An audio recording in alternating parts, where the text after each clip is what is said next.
ગાંધીનગરના પેથાપુરની સીમમાં ધમધમતા high profile જુગારધામ પર પોલીસે દરોડો પાડી 21 જુગારીને ઝડપી લીધા હતા।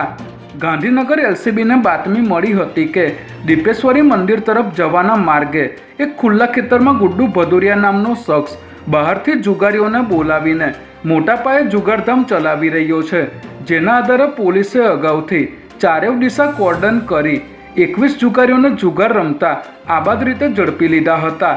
સ્થળ પરથી પોલીસે 2 લાખની રોકડ સહિત 21 લાખથી વધુનો મુદ્દામાલ કબજે કર્યો છે, જ્યારે જુગાર રમવા માટે ખેતરમાં જગ્યા કરી આપનાર મુખ્ય સૂત્રધાર નાસી છૂટવામાં સફળ રહ્યો હતો। અમદાવાદમાં દિન પ્રતિદિન અસામાજિક તત્વોનો ત્રાસ વધી રહ્યો છે, ત્યારે દેશી દારૂના અડ્ડાઓ મામલે અમરાઈવાડીમાં એક યુવતીએ છરી લઈને પાડોશીઓ વચ્ચેના ઝઘડામાં તોફાન મચાવ્યું હોવાનો વિડીયો સામે આવ્યો છે। આ વિડીયોમાં 2 યુવતીઓ દ્વારા બોલાચાલી કરવામાં આવી રહી છે, તેમજ એક યુવતી દ્વારા હાથમાં છરા જેવું હથિયાર બતાવવામાં આવી રહ્યું છે। ચાલીમાં દેશી દારૂનો અડ્ડો ચાલી રહ્યો હોવાની બાબતે વિરોધ કરતા તેમના પરિવારની મહિલાઓ દ્વારા બોલાચાલી કરી જાનથી મારી નાખવાની ધમકી આપવામાં આવી હતી, ત્યારે સમગ્ર મામલે હાલ અમરાઈવાડી પોલીસ દ્વારા તપાસ શરૂ કરવામાં આવી છે।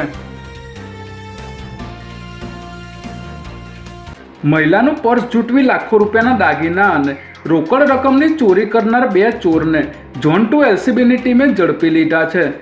24 ફેબ્રુઆરીના રોજ વહેલી સવારે એક મહિલા તેના દીકરા સાથે સાબરમતી રેલવે સ્ટેશનથી મણિનગર તેમના ઘરે રિક્ષામાં બેસીને જઈ રહ્યા હતા, ત્યારે એક 2 વ્હીલર પર 2 શખ્સો આવ્યા હતા અને રિક્ષામાંથી મહિલાનું પર્સ ઝૂંટવી ફરાર થઈ ગયા હતા।